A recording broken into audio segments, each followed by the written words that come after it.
En este vídeo vamos a repasar algunas nociones básicas de sonido. Las instalaciones de sonido pueden estar orientadas a conciertos musicales, grupos, megafonía, o como en este vídeo vamos a incidir principalmente en oradores y conferenciantes públicos. Antes de empezar vamos a explicar lo que es el sonido.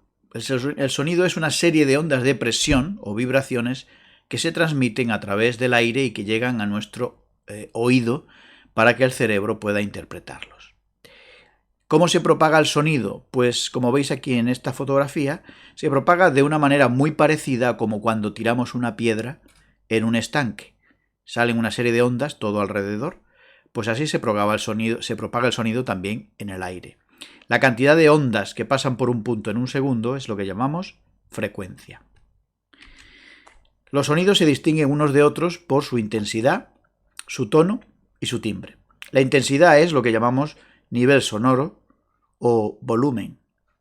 Se mide en decibelios. El tono son las frecuencias principales de un sonido. Son las que nos ayudan a distinguir, por ejemplo, si un instrumento está tocando la tecla la o sol o do, re, la que sea. Y el timbre son unas frecuencias intermedias que hay entre las frecuencias principales que nos ayudan a identificar, por ejemplo, si la misma tecla, o sea, la misma nota, la o sol, la está tocando un piano, o una flauta, o una guitarra. Así que ya entendemos que el timbre es el, digamos, elemento principal que nos ayuda a distinguir, por ejemplo, las voces de una persona o de otras. Cuando la frecuencia del sonido es alta, decimos que son sonidos o tonos agudos. Y cuando la frecuencia es baja, pues entonces decimos que el tono es grave. Para poder aprovechar y diseñar bien nuestras instalaciones de sonido, tenemos que entender un concepto que es cómo se atenúa el sonido. Es decir, desde que se genera hasta que desaparece, hay una serie de elementos que influyen en que el sonido se vaya atenuando o perdiendo. Tenemos aquí, por ejemplo, un altavoz que emite un sonido. ¿Cómo podemos saber cuánto se va atenuando en la distancia el sonido? Pues hay una regla básica que dice que cada vez que se duplica la distancia, se pierden 6 decibelios. Por ejemplo, aquí tenemos una fuente de sonido, un altavoz, que a 1 metro hemos medido que tiene una intensidad de 88 decibelios. Si doblamos la distancia, es decir, de 1 metro pasamos a 2, ya perdemos 6 decibelios.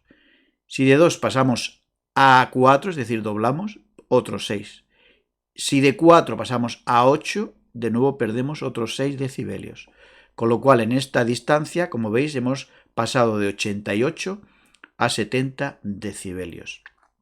Bueno, pues aquí vemos un ejemplo claro de cómo se va perdiendo este sonido a medida que avanza la distancia. Si notáis, cuanto más cerca estamos de la fuente de sonido, más se notan las variaciones en muy poco espacio. Cuanto más lejos estamos, menos se notan las variaciones de intensidad de sonido. Esto vale para cuando se trata de un altavoz individual. Cuando montamos varios altavoces en columna, es decir, uno encima de otros, la distancia puede ser la misma, pero la pérdida es menor. En lugar de 6 decibelios, solo se pierden 3. Aquí vemos en el ejemplo, pues a 1 metro tenemos 79 decibelios, a 2 metros perdemos 3, a 4 metros 3 y a 8 3. Pero como veis, la pérdida es menor. Aquí hemos pasado de 88 a 70 y aquí de 79 a 70. Es decir, el montaje de los altavoces en columnas nos permite tener menos atenuaciones, menos pérdidas y poder llegar más lejos con un nivel aceptable de sonido. Otra cosa que atenúa y hace perder sonido son las condiciones atmosféricas. Cuando el sonido tiene que recorrer largas distancias, por ejemplo, al sonorizar en espacios abiertos, tenemos que tener en cuenta algunos factores. Uno de ellos es que el propio aire absorbe parte del sonido. Las pérdidas más acusadas se ven en frecuencias altas, como se ve en esta tabla, ¿no? Una frecuencia de 100 hercios o de 500 tiene muy poca pérdida, 0,02 decibelios cada 100 metros o 0,20. Pero una frecuencia alta, como por ejemplo 5 kHz, fijaros, ya pierde 3 decibelios cada 100 metros. Esto solo es por absorción del aire. Luego hay que tener en cuenta este factor importante. Otros factores son los atmosféricos. La humedad relativa del aire influye. Cuanto más baja es la humedad, mayor absorción. También hay que tener en cuenta el efecto del viento, que puede desviar las ondas sonoras en una dirección u otra. Y por supuesto la temperatura del aire. Todos sabemos que el aire caliente tiende a subir y el aire frío tiende a bajar, pues nuestras ondas sonoras que se transportan a través del aire seguirán la misma dirección si el aire es caliente o el aire es frío. Un concepto fundamental del sonido es la frecuencia. Ya explicamos antes que la frecuencia es la cantidad de veces que las ondas se transmiten por un punto en cada segundo. La frecuencia se mide en hercios y podemos decir que la gama de frecuencias que puede percibir nuestro oído es muy amplia. El oído humano puede percibir desde 20 hercios hasta 20.000, o sea, hasta 20 kilohercios por segundo. Sin embargo, todas estas frecuencias, muchas de ellas ni siquiera las necesitamos y algunas ni las percibimos, ¿no? Para la voz humana, como estamos hablando de sonorizar para oradores o conferenciantes públicos, pues las frecuencias fundamentales las tenemos aquí, entre 100 hercios y 8 kilohercios. Básicamente en este rango se mueve la voz humana. Ahora, dentro de ese rango tenemos el rango que va de entre 150 a 5 kilohercios, que es básicamente lo que le da naturalidad a nuestra voz. Y afinando todavía más, entre 1 kilohercio y 4 está la banda fundamental para que el habla sea inteligible. Es decir, una mala ecualización en este rango, sobre todo especialmente en el centro, más o menos en esta frecuencia de 2 kilohercios, las variaciones aquí pueden hacer que nuestra voz se haga inteligible o, al contrario, se escuche con mucha nitidez o naturalidad. Por lo tanto, a la hora de ecualizar, recordemos esta regla, ¿no? Esta es la zona más peligrosa y que tenemos que prestar mucha más atención a cómo ecualizamos. El sonido aplicado a la voz.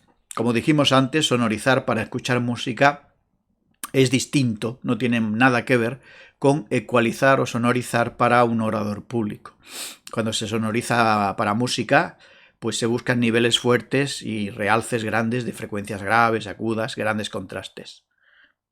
Sin embargo, al sonorizar la voz de un conferenciante tenemos que buscar precisamente un nivel de sonido moderado y que las frecuencias que ajustemos, normalmente entre 300 a 3 kilohercios, pues no tengan grandes realces, ya que de lo contrario nuestro cerebro se fatiga y pierde la concentración cuando pasa un tiempo.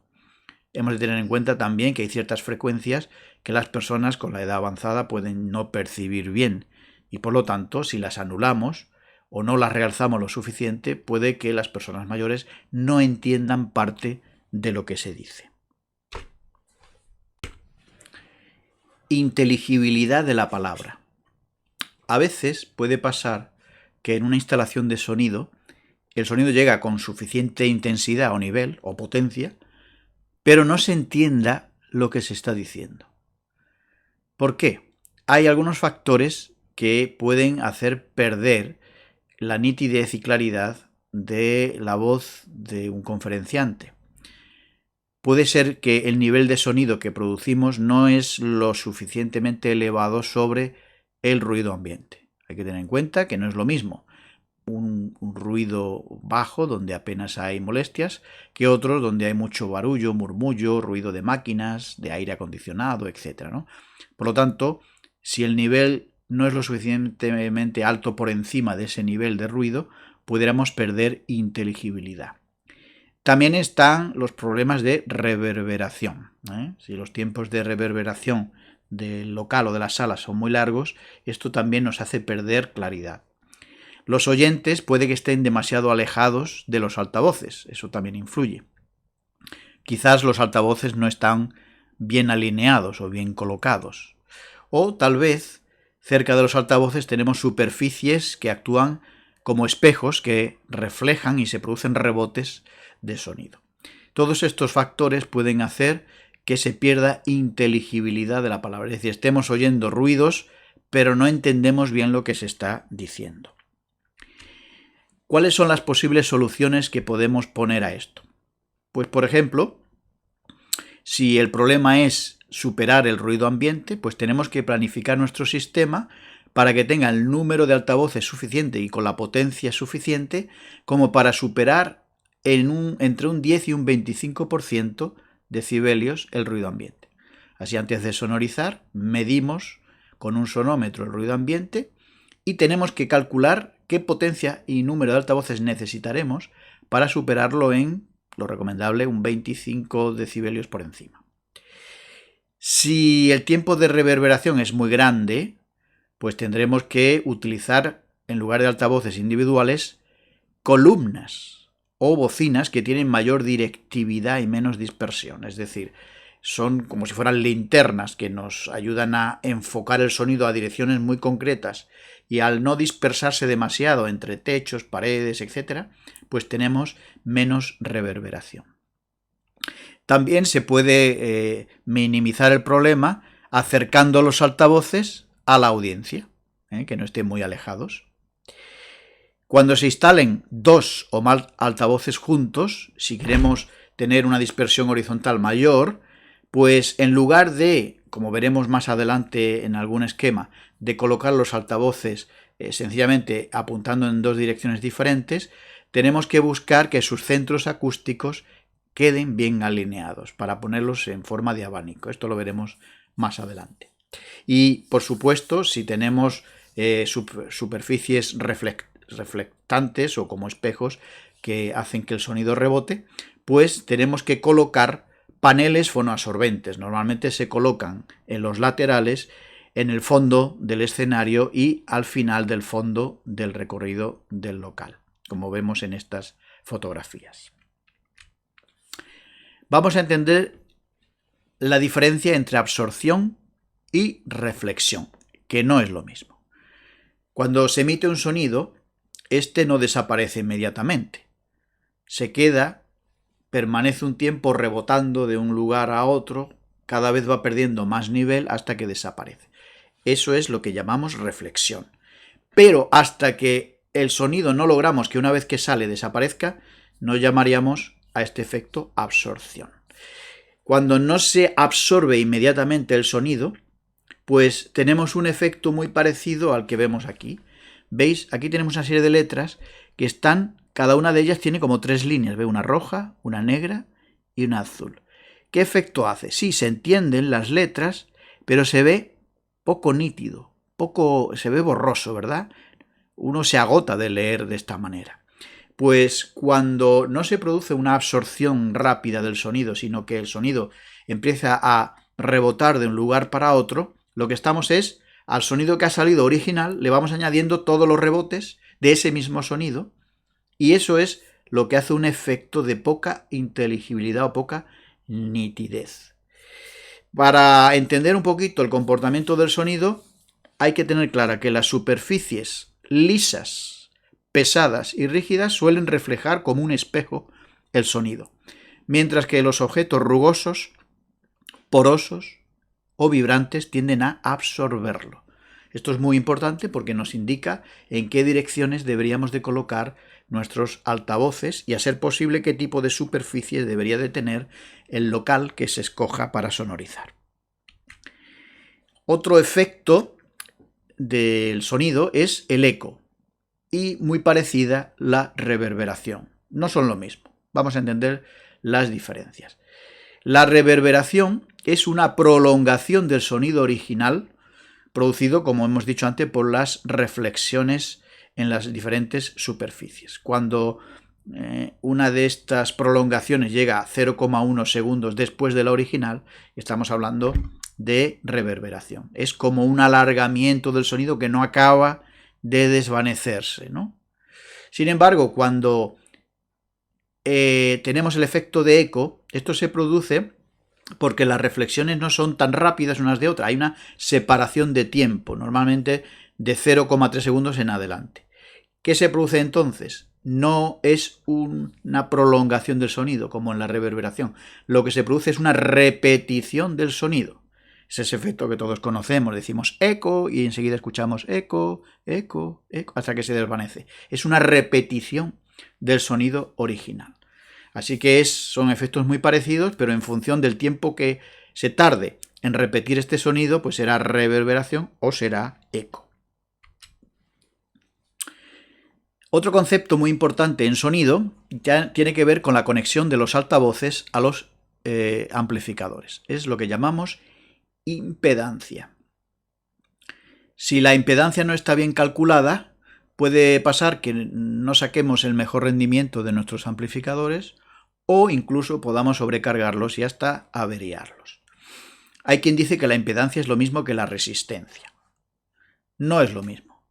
Son magnitudes muy parecidas, solo que la resistencia es el efecto que se produce en la corriente continua y la impedancia se produce en la corriente alterna. Los valores se parecen un poco, ¿no? Aquí tenemos la tabla. Si queremos saber la impedancia de un altavoz de 4 ohmios, pues con un ómetro podemos medir su resistencia de la bobina, que nos debe dar un valor muy parecido, entre 2,5 a 3,5, ¿no? Los altavoces de impedancia de 8 ohmios pues nos van a dar con un ómetro una medida de entre 5 a 7, así que los valores se parecen. Esto no es importante en los montajes normales, pero es muy importante para ciertos montajes en los que tenemos que afinar muy bien la impedancia. ¿Cómo se calcula la impedancia de una instalación de sonido? Bueno, en primer lugar tenemos que saber qué impedancia de salida tienen nuestros amplificadores. Y cuando sabemos esto, ahora tenemos que hacer la instalación para que la impedancia se parezca lo más posible a lo que nos pide el fabricante del amplificador. Cuando la impedancia que ponemos en nuestra instalación es muy superior a la salida del amplificador, lo único que tenemos es menos potencia. Ahora, si la impedancia es demasiado baja, muy por debajo del valor que el amplificador nos dice, lo que podemos es forzar demasiado el amplificador. Obtenemos poco rendimiento, distorsiones, incluso se puede llegar a averiar el amplificador, aunque hoy ya a nivel profesional los amplificadores llevan protecciones para todo esto. ¿Cómo calculamos la impedancia? Pues depende si los altavoces los conectamos en serie o en paralelo. Por ejemplo, aquí tenemos 4 altavoces conectados en serie. Cada altavoz tiene 8 ohmios. ¿Qué impedancia total tenemos? Pues la suma de todas.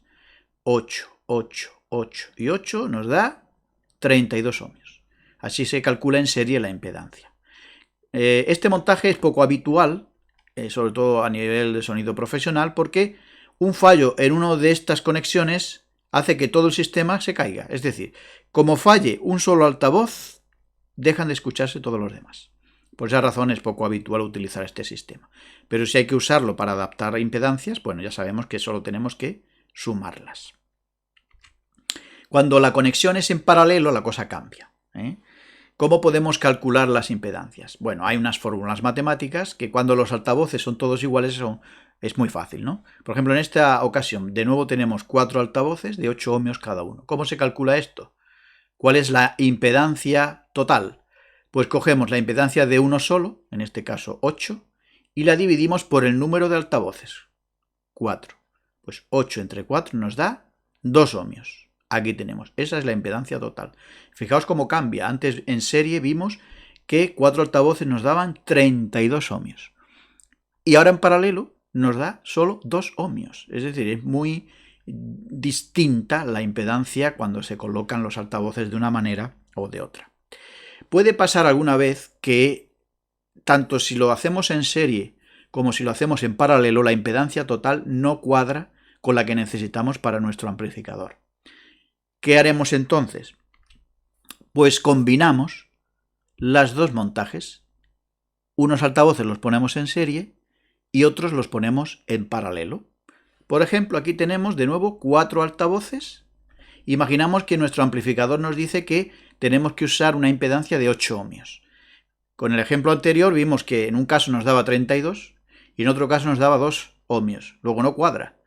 ¿Qué hacemos entonces? Pues fijaos, aquí tenemos 2 de los 4 los hemos puesto en serie, otros 2 en serie y ahora Cada par lo hemos puesto en paralelo. Con lo que tenemos aquí 8 más 8, 16. Aquí otros 16. Es como si fueran dos altavoces de 16 que al ponerlos en paralelo nos da 8 ohmios. Como veis, jugando con las conexiones serie paralelo podemos adaptar casi a la perfección la impedancia de salida de nuestro amplificador con la instalación de altavoces. ¿En qué consiste una instalación de sonido? Pues aquí tenemos un esquema básico. Obviamente esto es muchísimo más complejo en la realidad, pero esquemáticamente toda instalación de sonido tiene que tener al menos estos elementos. Por un lado, una fuente de sonido, que puede ser un micrófono, un instrumento musical, un reproductor de música, lo que sea, ¿no? Esta fuente de sonido llega a un preamplificador. ¿Por qué? Porque el valor de esta señal es muy bajito. Entonces, para poder hacer algo con esa señal, tenemos que primero preamplificarla. Cuando la hemos preamplificado, podemos mezclarla con otras señales. Por ejemplo, pues en una instalación normal no solo vamos a tener un micrófono, vamos a tener varios.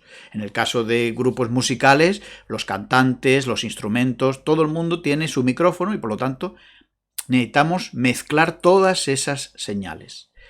Y luego tenemos un ecualizador, es decir, para poder operar sobre las frecuencias más graves, más agudas, hacer los realces que nos parezca o corregir problemas de acústica con frecuencias que nos den quizás algún problema, pues para eso está el ecualizador. Una vez que hemos hecho todo eso, hemos preamplificado, mezclado y ecualizado la señal, ahora solo tenemos que amplificarla para que tenga un nivel suficiente para mover la bobina del altavoz y ahora transmitir mediante vibraciones nuestro sonido. Vamos a describir brevemente estos elementos básicos de todo sistema sonoro. Empezamos por la fuente de sonido, que es el micrófono.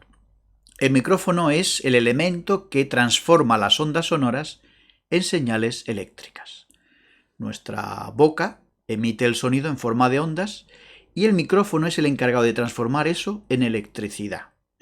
Básicamente, los más utilizados son los que llamamos micrófonos dinámicos, es decir, tienen una membrana que vibra con las ondas que a través del aire percibe y este movimiento de esa membrana lleva una bobina que recoge la vibración y la transforma en señales eléctricas normalmente muy bajitas, ¿no?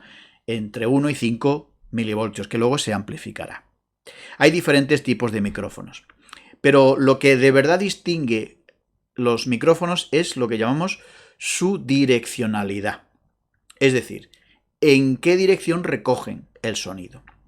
Tenemos por un lado los omnidireccionales, que recogen básicamente por todas partes. Vemos el patrón polar que prácticamente en todos los ángulos alrededor del micrófono se recoge sin problemas el sonido. Y luego tenemos los más habituales, que son los direccionales, que solo recogen en algunas direcciones, no en todo alrededor. Tenemos los bidireccionales, que recogen por delante y por detrás. Tenemos los cardioides, que tienen un patrón muy parecido a lo que sería un corazón, por eso el nombre de cardioide, o de manzana también. Ese es su patrón polar y por detrás veis que no recoge nada. Esto es muy útil cuando tenemos que poner monitores justo detrás del micrófono. Y luego está el supercardioide o hipercardioide, que son muy parecidos a los bidireccionales, solo que recogen muy poquito por la parte trasera y el ajuste de direccionalidad es más fino, menos amplio que este, con lo cual este es el idóneo para evitar acoples con los altavoces que se ponen cerca del escenario. La distancia a la que le hablamos el micrófono es muy importante también. La mejor calidad de sonido se obtiene cuanto más próximos al micrófono nos situamos. Todos hemos visto a los cantantes profesionales que casi se pegan los micrófonos a la boca. Esto permite que el micrófono recoja la mayor gama de frecuencias. A medida que alejamos el micrófono no solo perdemos nivel de sonido, también perdemos frecuencias y esto afecta a la calidad del sonido. Altavoces. Pues el altavoz, digamos que hace lo contrario que hace un micrófono. Recordáis, el micrófono transforma ondas sonoras, ondas de aire de presión, en señales eléctricas. Bueno, pues el altavoz hace lo contrario, recibe del amplificador la señal eléctrica y a través de una membrana la transforma en vibraciones o ondas de presión al aire. ¿Cuáles son las características más importantes que tenemos que tener en cuenta para escoger nuestros altavoces? Pues básicamente son la impedancia y la potencia. Igual que en el caso de los micrófonos, hay diferentes tipos de altavoces. Están los electrodinámicos, que pues parecido a los micrófonos tienen una bobina y esa bobina vibra generando electricidad. Luego tenemos los altavoces piezoeléctricos, que se utilizan básicamente para sonidos agudos, y los altavoces de bocina o exponenciales, son esos que hemos visto en exteriores, que tienen forma de trompeta, algo parecido. Y bueno, pues básicamente esos son los altavoces físicamente, digamos, que vamos a ver por todos lados. Ahora, dentro de eso hay altavoces que están especializados en frecuencias bajas o graves, son lo que llamamos woofer, y suelen ir reproduciendo frecuencias de entre 30 y 800 Hz. Y luego están los de agudos o los altos, que se llaman tweeter y reproducen las frecuencias de 1000 Hz en adelante. Lo normal es que los altavoces contengan los dos, para graves y agudos, y luego ya pues se va complicando la cosa. También tienen altavoces de medios graves, etc. Pero básicamente esta es la división habitual que encontraremos en un altavoz. Otro concepto de sonido es lo que llamamos desfase acústico. Es muy importante este concepto. Cuando instalamos varios altavoces, sabemos que los altavoces están polarizados, es decir, tienen un polo positivo y un polo negativo. Tenemos que procurar que en nuestra instalación todos los cables vayan en fase, es decir, que todos los altavoces, el positivo esté en el mismo sitio y en todos el negativo en el mismo sitio. Eso es lo que llamamos estar en fase. ¿Qué ocurre si los desfasamos? Pues los altavoces, cuando se desfasan, sus frecuencias se cancelan. No es que se deje de escuchar a los altavoces, sino que el sonido puede bajar a un nivel casi de la mitad. Para entender este concepto, si dos personas tienen que empujar un coche, cada una imaginemos que tiene que hacer una fuerza de 50 kilos, cuando los dos empujan a la vez, ejercen una fuerza de 100 kilos. Son dos personas empujando a la vez. Pero si cuando una está empujando, la otra está descansando, y cuando esta descansa, empuja a la otra, en realidad solo se está ejerciendo una fuerza de 50 kilos a la vez. Por lo tanto, es la mitad.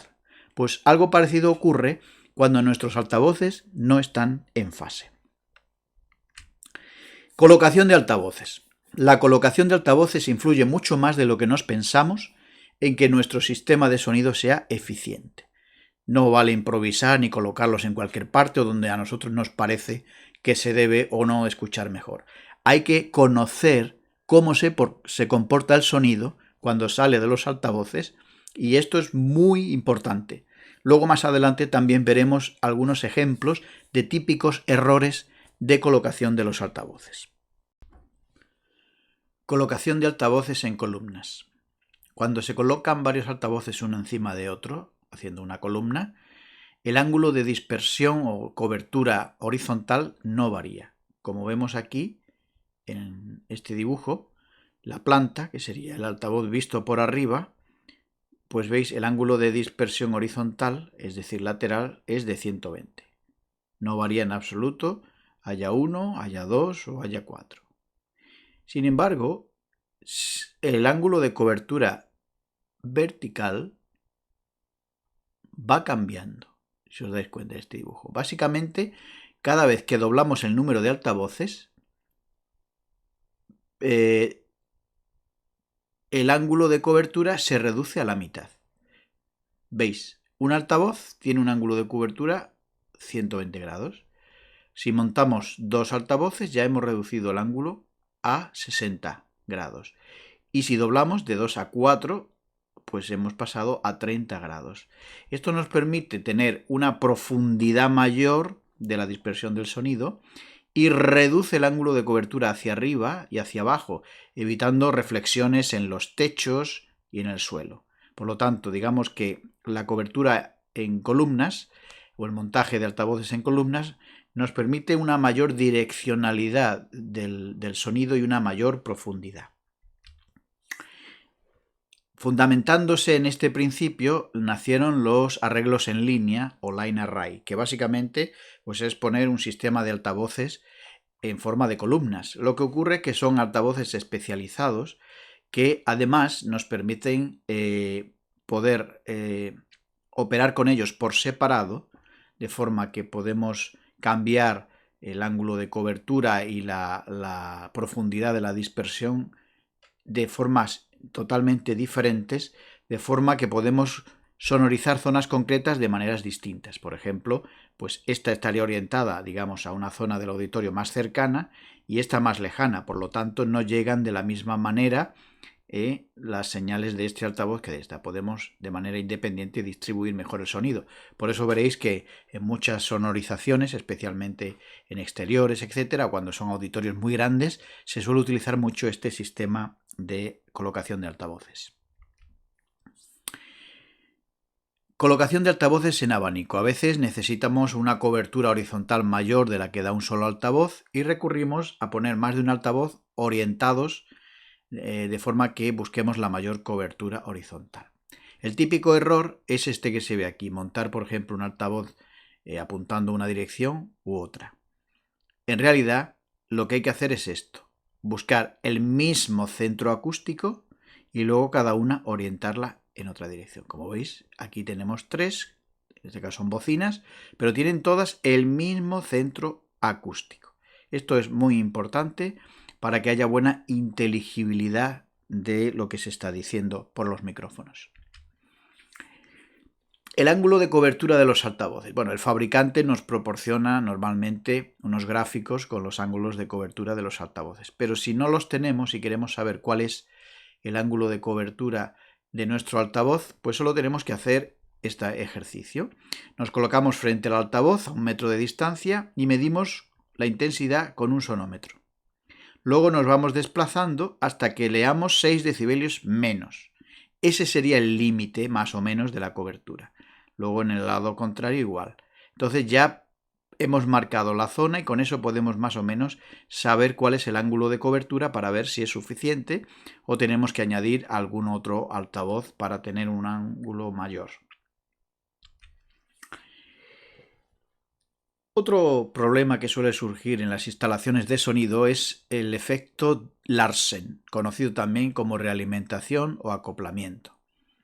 Esto suele ocurrir cuando en un mismo recinto pues juntamos altavoces y micrófonos y los ponemos cerca.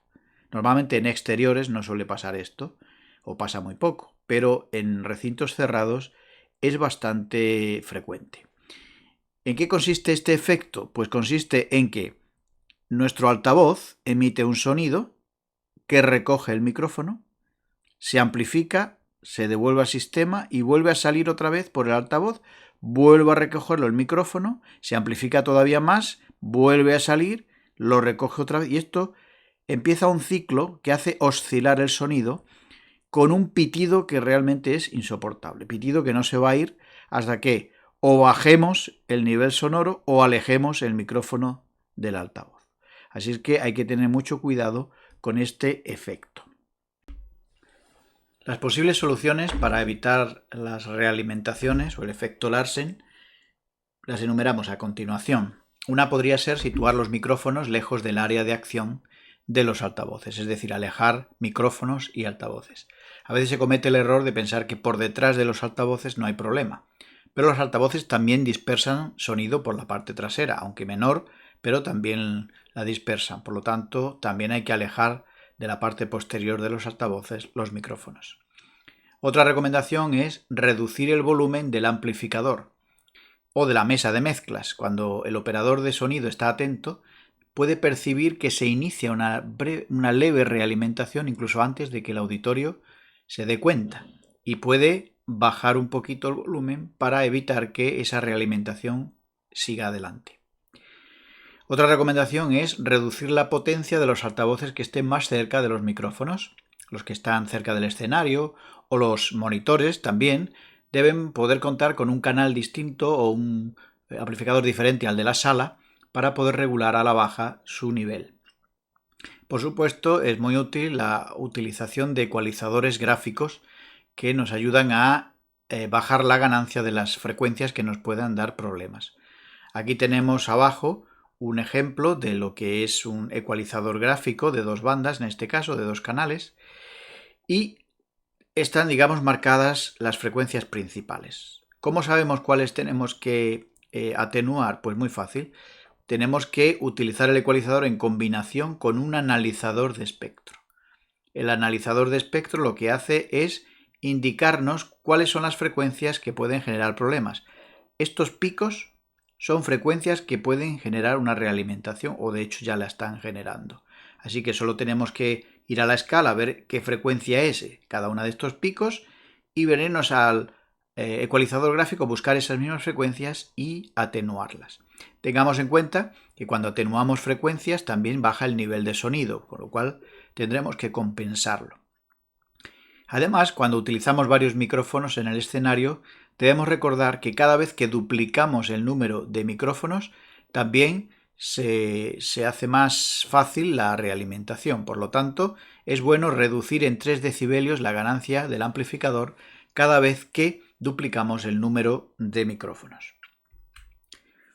Monitores. Los monitores, pues a menudo se colocan en el escenario para que los que están allí puedan escuchar con claridad lo que se está diciendo. Normalmente, en un auditorio cerrado, los que están por detrás de los altavoces suelen escuchar muy mal el sonido, incluso lo escuchan con reverberación, con retardos, y a veces se confunden al hablar, ¿no? Porque se escuchan con retardo sus propias voces. Para evitar esto, pues se ponen monitores en el escenario. Hay que procurar que estén lo más lejos posible de los micrófonos o en sus ángulos muertos, donde no captan apenas sonidos, y también procurar graduarlos con un amplificador diferente para que se operen, digamos, con un bajo nivel de audio. Actualmente ya se está eliminando mucho el problema de realimentación con los monitores porque ya se tiende a utilizar auriculares para que los que están en el escenario se escuchen con comodidad y ya se elimina el efecto de realimentación. Sonorización de espacios interiores moderados o pequeños. A veces se cometen errores a la hora de colocar los altavoces en espacios, digamos, que son moderados, pequeños auditorios. Una regla importante es que coloquemos el altavoz a la altura suficiente como para que su orientación más o menos llegue a la parte final del auditorio. Es frecuente colocar un altavoz al lado de cada, o sea, al lado derecho o al lado izquierdo del conferenciante. Esto es un error. Como vemos en el dibujo, hay una zona aquí central donde se mezclan los sonidos de ambos altavoces y generalmente el audio aquí es de muy mala calidad, no se escucha con nitidez. Por el contrario, esta colocación, como vemos ahí, buscando siempre el mismo eje y orientándolos de manera diferente, tenemos aquí una zona mucho más pequeña donde el sonido ya no está tan nítido, ¿no? Pero el grueso de la sala, ¿veis?, tiene más o menos igualado el mismo nivel de audio. Así es que esta es la mejor colocación en esta situación. Cuando tenemos un recinto pequeño, lo más recomendable es poner solo una fuente de sonido en la parte donde estaría el orador. Como vemos aquí arriba, pues aquí. Esto hace que, por un lado, nuestro sonido sea bastante estable. ¿Veis? Casi todas las frecuencias están muy igualadas. Esto le da mucha nitidez a lo que estamos diciendo. Pero además, el cerebro no se agota porque estamos viendo que el sonido viene del mismo lugar que estamos con nuestros ojos viendo al conferenciante, con lo cual el cerebro no está continuamente calculando a ver por qué estamos viendo una cosa y oyendo otra. Esto lo agota. Así que de esta manera pues evitamos ese efecto. Se tiende a veces a colocar un altavoz a cada lado, como veis aquí en las esquinas. Esto tampoco es recomendable porque se produce lo que veis aquí, el efecto de filtros de peine. ¿Qué significa esto? Que hay una serie de frecuencias que se cancelan, desaparecen. Y esto le quita mucha nitidez e inteligibilidad al sonido. Por lo tanto, esta no es la mejor recomendación de colocación de altavoces. Si en algún momento no tenemos más remedio que colocarlos así, se puede atenuar un poco este efecto bajando uno de los dos altavoces entre 3 y 6 decibelios su intensidad. Mezcladores de mesa o mesa de mezclas. Bueno, ¿para qué sirven estos dispositivos? Bueno, pues cuando recibimos las señales de audio no solo recibimos una sola, normalmente recibimos varios micrófonos. Cuando hay, por ejemplo, grupos musicales, pues cada instrumento es una señal de audio, cada vocalista, cada persona que habla o que canta es una señal de audio. Pues bien, estas mesas nos ayudan a mezclar y ecualizar todo eso. En el mercado existe multitud de dispositivos de este tipo y a cuál más complicado cuando ya nos metemos a nivel profesional. Entonces, lo que vamos a ver ahora es lo que como mínimo tienen todas las mesas de mezclas, aunque sean pequeñas. Aquí tenemos, por un lado, todas las mesas tienen lo que se llama entradas mono, que están normalmente o en la parte de arriba o en la parte de atrás. Estas son las entradas para micrófonos. Luego también suelen tener entradas estéreo, para los canales estereofónicos.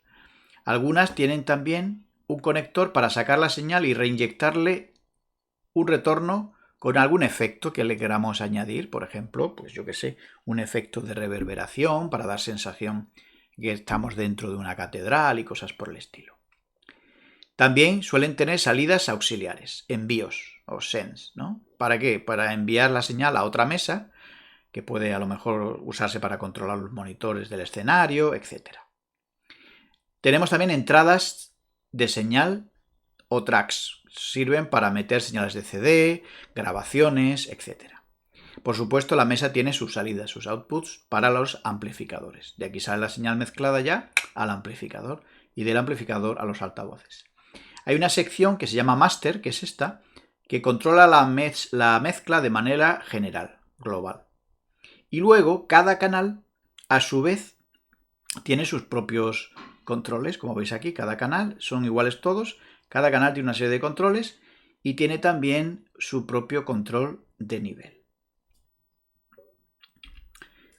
Vamos a analizar lo que tiene cada uno de los canales de la mesa. Por un lado, tiene el gain o la ganancia. Esta es muy importante para regular que la señal de entrada no sea ni demasiado baja ni demasiado fuerte.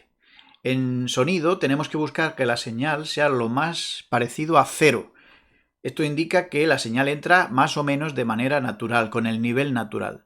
Todo lo que es por encima de cero es amplificado y todo lo que es por debajo de cero son atenuaciones. Por lo tanto, para que la señal sea de la mejor calidad posible, pues con la ganancia tenemos que procurar que la la entrada de la señal sea lo más parecida a cero. Luego tenemos controles de ecualización. Normalmente todas tienen un control de agudos, un control de medios y un control de graves. Lo normal es que además añadan un control de medios para ajustar ya concretas o frecuencias concretas. También tenemos salidas auxiliares, es decir, podemos controlar si nuestro canal queremos enviarlo a la salida auxiliar o no. Hay un pan o balance panorámico para dar un efecto de estéreo o darle más señal a la parte derecha o a la parte izquierda. Tenemos, por supuesto, el fader o control de nivel, que solamente actúa de manera individual sobre ese canal. Y luego suelen tener un botoncito que pone solo, que al pulsarlo se monitoriza aquí en este búmetro con los LEDs visuales, nos dice la señal de salida o de entrada y si pulsamos el botón solo, lo que monitorizamos aquí es solo y exclusivamente ese canal. También si queremos escucharlo con nuestros auriculares y en un momento dado nos interesa no escuchar toda la mezcla, sino solo un canal en concreto, pues igual, al pulsar solo por la salida de auriculares solo saldrá el sonido de ese canal. Ecualizadores. Estos equipos consiguen que podamos controlar diferentes frecuencias de sonido. Cuando nosotros escuchamos un sonido, no estamos escuchando una sola frecuencia, estamos escuchando miles de frecuencias. Algunas de ellas son lo que llamaríamos frecuencias principales. Pues estas frecuencias principales las podemos dividir de alguna manera para poder controlarlas de manera separada. Esto es lo que hacen los ecualizadores gráficos. Como vemos aquí, este es uno de 2 canales, ya vimos algo antes, pues todo esto que vemos aquí son diferentes frecuencias principales con las que nosotros podemos operar. Como regla general, a la hora de ecualizar el sonido, debemos procurar que el nivel de sonido esté por lo menos 10 decibelios o más por encima del ruido ambiente. También hay que tener en cuenta que cada vez que atenuamos frecuencias perdemos nivel de sonido y cada vez que realzamos frecuencia aumentamos el nivel de audio. Por lo tanto, hay que compensar con nuestra mesa de mezclas el volumen o el nivel de sonido cada vez que hacemos algún tipo de ecualización. El operador de sonido además debe estar continuamente retocando y ajustando, porque no se trata de ecualizar la primera vez y ya no tocar más. No, esto podría valer cuando, por ejemplo, es un grupo musical, se hace una prueba de ecualización y ya está. Sin embargo, cuando se trata de sonorizar oradores o conferenciantes, la cosa cambia. ¿Por qué? Porque cada orador tiene un volumen distinto, un nivel de salida de su sonido. También hay oradores que se acercan más o se acercan menos al micrófono, de forma que estas variaciones hacen que nuestra ecualización a veces tenga que retocarse. Tampoco la voz de un orador o conferenciante es igual a la de otro. Unos tienen tonos más agudos, otros más graves, etc. De modo que el operador de sonido, sin retocar demasiado, debe intentar hacer pequeños ajustes finos cada vez que cambia el conferenciante. Lazos de tierra. Este es un fenómeno que se produce a veces y que es muy molesto. Genera una especie de ruido o zumbido que se amplifica a través del sistema y que molesta bastante y no es fácil a veces de eliminar si no se sabe muy bien por qué se produce. Bueno, una de las causas o potencial motivo por el cual se escuchan estos zumbidos a veces es lo que se llama lazos de tierra.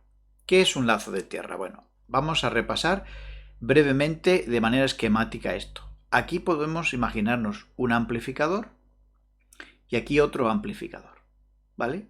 A través de los cables que interconectan el audio de un amplificador a otro, las masas o mallas que sirven de apantallado de los cables están conectadas a masa. ¿Veis aquí? Pero luego la fuente de alimentación de cada uno de los amplificadores, que tiene su alimentación fase neutro y tierra, pues los chasis o las masas también están unidos entre sí. ¿Qué estamos haciendo? Estamos uniendo las masas por 2 puntos diferentes. Por lo tanto, estamos creando como una especie de bucle o de lazo. Esto genera unas inducciones que provoca estos ruidos. ¿Cómo podemos resolverlo? Bueno, la mayoría de los equipos modernos suelen tener un botoncito en la parte trasera del amplificador que pone Air-Link o link de tierra o lazo de tierra. Le damos ahí y lo que hacemos es desconectar de una parte la masa. Si no tenemos ese botón, lo podemos hacer pues de manera manual. Aquí tenemos el ejemplo. Uno de los cables de audio que une un amplificador a otro, la masa no la conectamos. ¿Veis? Solo hemos conectado en una clavija, en uno de los conectores, la masa. En la otra no. ¿Perdemos apantallamiento? No, porque todo el apantallamiento se desvía más a través de esta conexión. Pero al no tener conexión aquí, ya el lazo se ha roto. Por lo tanto, ya habremos eliminado el problema. Conectores de audio. Bueno, a nivel profesional se manejan, podemos decir, sota, caballo y rey. Muy poquitos conectores, ¿no? Luego hay montones de conectores en el mercado. Pero vamos a repasar básicamente los 3 que más se utilizan en las instalaciones de sonido. Por un lado tenemos el conector conocido como tipo jack, ¿no? Ahí lo veis, es muy común. Tenemos jack monos y tenemos jack estéreos. Denominarlos así no es del todo correcto. Sencillamente son no balanceados o sin balancear y balanceados. En el mercado los hay con algún anillo más que se utilizan en los cascos que llevan auriculares y micrófonos, pero nosotros no vamos a hablar de estos. ¿Qué es esto de no balanceados o balanceados? Bueno, una línea sin balancear es aquella en la que el cable de audio solo tiene un hilo por el cual va la señal, lo que llamamos el vivo o el positivo, y el retorno o el negativo va a través de la propia malla que lleva de apantallamiento. Así solo lleva 2 hilos, por eso utilizamos jack mono. Esto supone un problema, y es que cualquier ruido que se meta en esta pantalla se mete al sistema de audio, por lo tanto se amplifica y puede generar zumbidos, o incluso a veces se oyen señales de radiofrecuencia de otros, de radioaficionados o de walkie-talkies, etc. Por lo tanto, este tipo de cable no es recomendable en audio. Lo normal es utilizar cables balanceados. ¿Qué son los cables balanceados? Pues llevan 2 cables de señal, para el positivo y el negativo, y la malla o apantallamiento va en otro conector diferente. Cuando llega al sistema, se conecta a masa. No entra dentro del circuito de audio. Por lo tanto, cualquier ruido de apantallamiento que se pueda conectar aquí va directamente a masa y por lo tanto a tierra, y no se amplifica en el sistema de audio. Por eso este es más indicado. Para sonidos de bajo nivel, pues obviamente los conectores por excelencia son los del tipo XLR3 o Canon, más conocidos vulgarmente, ¿no? Se llaman XL3, aquí se ve, por la nomenclatura de sus pines, ¿no? El 1 es la pantalla, el 2 es la señal de vivo o positivo, y el 3 es la señal de retorno o negativo. Por eso, pantalla, X de exterior, L de vivo o live, y R de return, XLR. Aquí hemos puesto XLR3 porque tiene 3 pines, pero hay conectores Canon que son XLR y ponemos otros números aquí porque tienen más pines. Normalmente estos siempre se utilizan en líneas balanceadas. Como veis, tenemos la señal vivo y retorno, y luego apantallamos todo y derivamos a masa. Por eso son 3 pines los más habituales que encontraremos. Para la señal ya de alta, las que van de los amplificadores a los altavoces, utilizamos este tipo de conectores tipo Spicon. Están preparados ya para cables o mangueras de mayor sección, y además tienen un sistema de anclaje para que, aunque tiremos del cable, pues no se nos desconecte. Algunas consideraciones finales a la hora de planear nuestros montajes, pues las ponemos aquí como recordatorios. Micrófonos. Para probar si los micrófonos tienen o no tienen audio, ahí vemos que hay quien les da golpecitos o sopla. Esto no es bueno porque puede dañar las membranas y además puede dañar altavoces. Lo más sencillo es hablar por el micrófono, con decir probando micrófono número tal o probando micrófono color tal, es suficiente, y hablar con la misma naturalidad que hablaríamos cuando vamos a utilizarlo, no acercarnos y hacer sonidos raros, no, hablar con simple naturalidad. Los cables. Tenemos que evitar que los cables discurran cerca de cables eléctricos. Además, debemos evitar que los cables de señal baja, como son los de los micrófonos, discurran en paralelo mucho tiempo con señales altas, como son los cables de altavoces. Es decir, cables de micro y altavoces nunca deberían estar en un mismo tubo o canalización, porque esto va a generar inducciones y se van a provocar ruidos que a veces pues no vamos a ser capaces de eliminarlos. Amplificadores. Para evitar posibles averías hay que evitar encender el amplificador en vacío. Es decir, si aún no hemos conectado altavoces, no deberíamos de encender un amplificador. También hay que evitar los cortocircuitos en la salida. A veces nos pensamos que como son altavoces, pero tendremos en cuenta que muchos de estos altavoces tienen señales altas con tensiones elevadas de hasta 100 voltios o más. Claro, si hacemos un cortocircuito ahí ya sabemos lo que va a pasar. Y por último, es recomendable bajar los potenciómetros antes de encender o apagar, para que eliminemos ese efecto explosión que se produce en los altavoces cuando encendemos o apagamos los amplificadores. Y finalmente también recordamos, el escenario o la plataforma pues debería de tener un fondo fonoabsorbente. Recordemos que el sonido no se desvanece una vez que se produce, sino que viaja rebotando por todas partes, llega al escenario, rebota en el fondo del escenario y los micrófonos pueden volver a recogerlo. con lo cual podemos tener inducciones y realimentaciones. ¿Cómo se evita esto? Si detrás del orador o conferenciante ponemos un fondo fonoabsorbente, pues los rebotes que pueda recoger se absorben ahí y no van al micrófono. Y por último, es importantísimo mantener el equipo en buen estado. Cuando hablamos de equipo no solo nos referimos a los equipos electrónicos, como son altavoces, micrófonos, ecualizadores, mesas o amplificadores.